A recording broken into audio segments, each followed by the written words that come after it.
Today we're going to make something with a very fancy name that is super easy to make and is very elegant when it's finished. It is called Poulet Basquaise, which simply means chicken Basque, or Basque chicken, however you want to say it. The Basque region of southern France straddles the Spanish border, where I guess this would be called Poulet Basquaise. It's very simple to make. We have chicken thighs here. Normally I take the skin off when I make this for myself because I'm a little cholesterol conscious, but I'm going to make it with the skin on today. 1 can of diced tomatoes in juice. I think this is a 28-ounce can, I believe. Yes, 28 ounces. Salt and pepper. Paprika. This is smoked paprika, which I prefer. And some garlic. So now the first thing we're going to do is salt, pepper, and paprika on the breasts, or on the thighs. By the way, if you're still using store ground pepper, you're missing out on a lot. I haven't bought pepper ground in years. These grinders are wonderful. And we want to be pretty liberal with this paprika. Gives it a wonderful color and taste. I'm a big fan of paprika.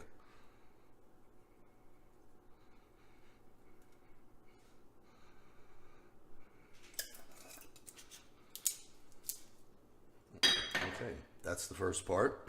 I'm going to remove this. This is a enameled cast iron pot. It is not dirty. It's discolored from using tomato products in cooking. Pardon me. So every now and then I just have to bleach it out, but it is clean, I assure you. So we're going to go in with some olive oil. Okay, do not try to use extra virgin. It will smoke and it will ruin everything. Put this on a medium-high flame and let that come up to temperature. While that oil is heating, here's the big cheat. This cuts the prep time on this dish down to nothing, basically. Fajita mix. The original recipe for this calls for yellow, red, and green peppers and onions. Every supermarket today should have this fajita mix somewhere in the meat department. This saved me half an hour of knife work.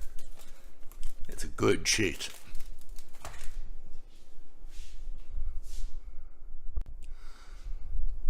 Oil's just about hot enough to put our chicken in. I did forget one thing at the beginning, some white wine. This is Pinot Grigio. Make sure if you use something like a Chardonnay that it's not oaked, meaning it wasn't kept in oak barrels. If you're not sure, stick with the Pinot Grigio. Doesn't have to be the best wine in the world, but if you won't drink it, don't cook with it. And we're about to put that chicken in.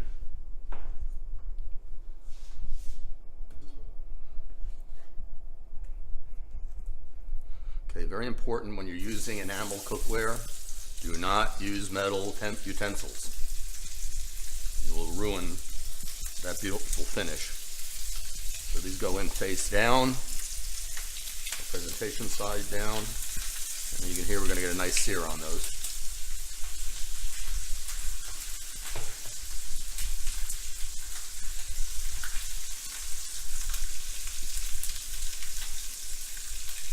About 2 minutes until they get a nice brown sear on it.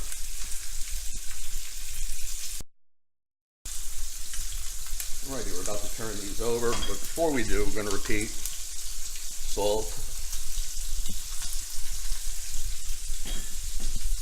pepper,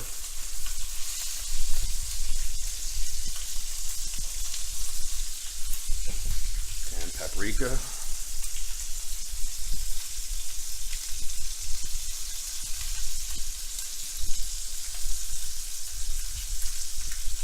There we go.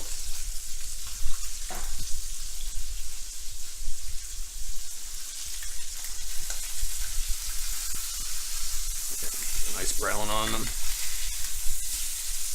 Perfect. Heat that on this side and get ready to take those off.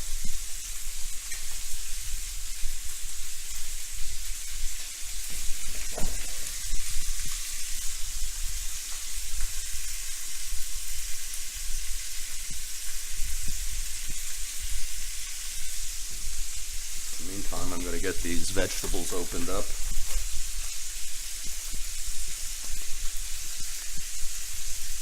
Buying these pre-cut like this is really an incredible time saver.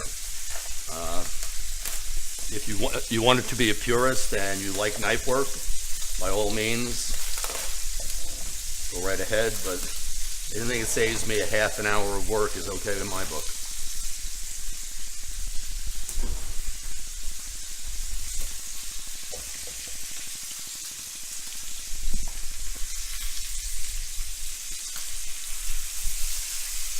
Another minute here.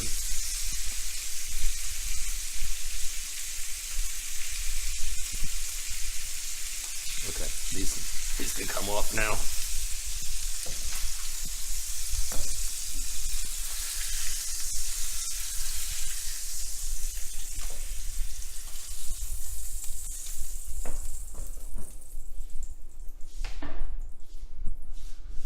And right in go the vegetables.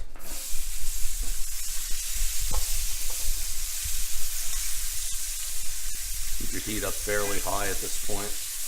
You want to try to get all that fond off the bottom of the pan. We'll deglaze it with some wine later.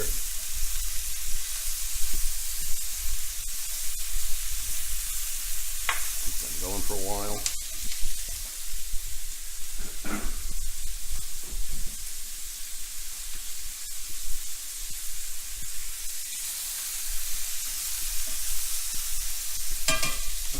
Go in with the garlic. You can mince the garlic. I'm going to use a press because I'm lazy.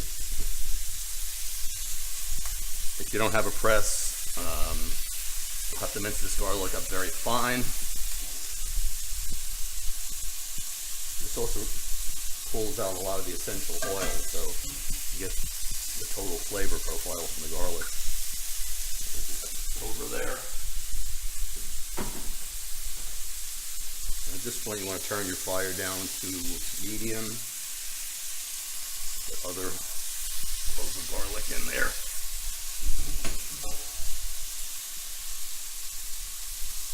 Now, you don't want to burn the garlic. You want to just move that around, reduce the flame.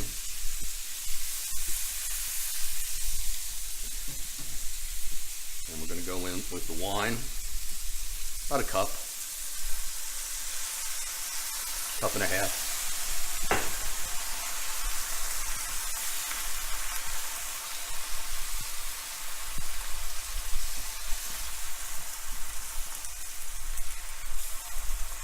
Let that alcohol burn off, boil off.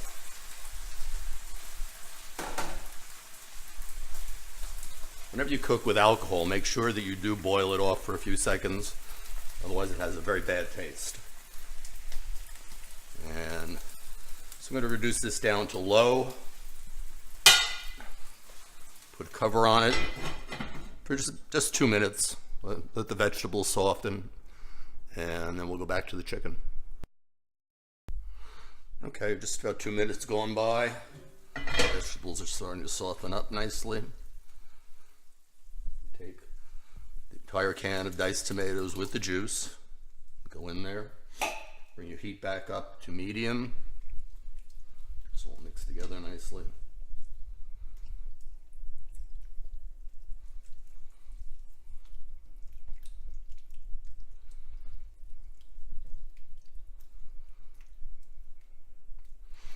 Now, after the chicken cooks through, we're going to boil this down towards the end to make it a little thinner.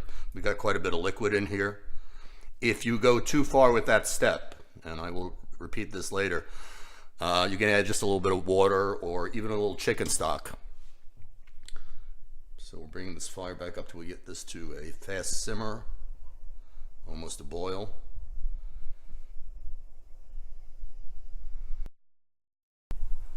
So So you can see we've got this back to a fast simmer now, almost a boil.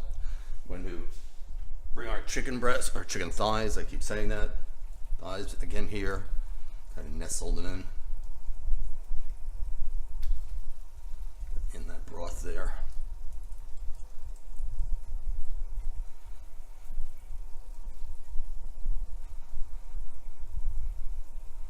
Put some of these vegetables on top. So what we're going to do is braise this slowly for 30 minutes. Reducing the heat down to low. I just caught my cutting board on fire. Not smart. Okay, so this is reduced to low, and we're going to let this simmer for 30 minutes. Don't touch it. Leave it alone. 30 minutes.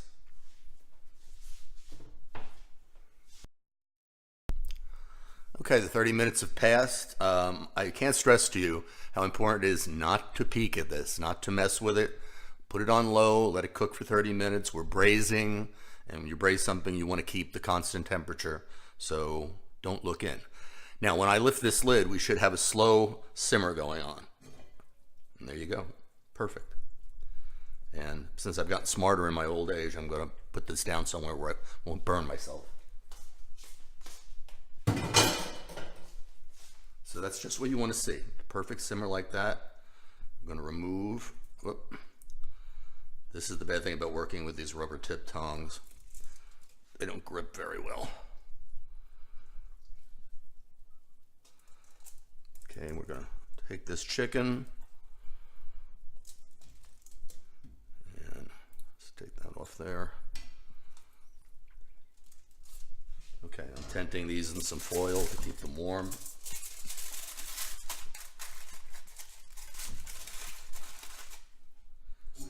Now we have quite a fair bit of liquid, so I'm turning this up all the way back up to high heat.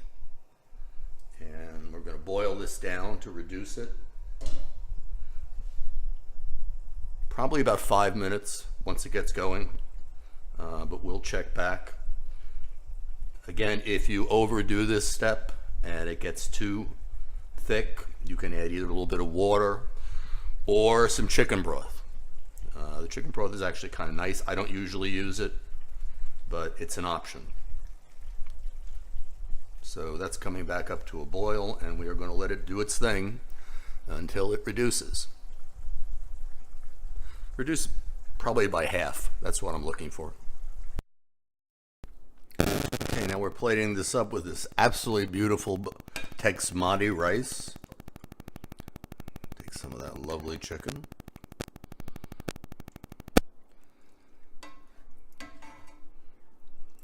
Got a lot of this beautiful peppers and onions and sauce. It smells so good. I cannot tell you. The rice, this is absolutely the best rice I've ever had. And we're going to pair this with a very nice glass of wine, which is a Tupingato.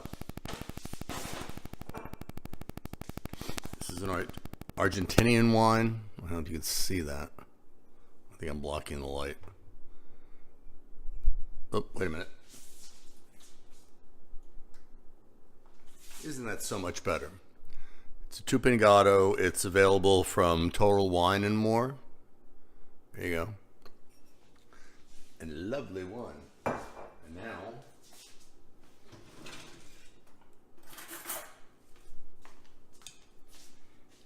we're going to dig in.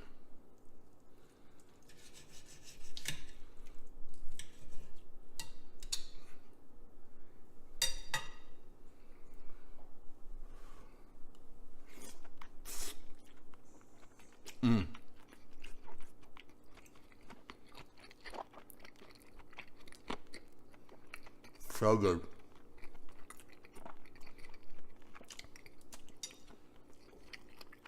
Salud.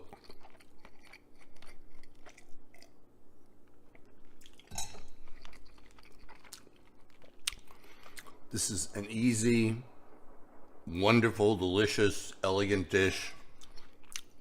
Very little prep time. So, I hope you've enjoyed this video. I'm talking with a full mouth.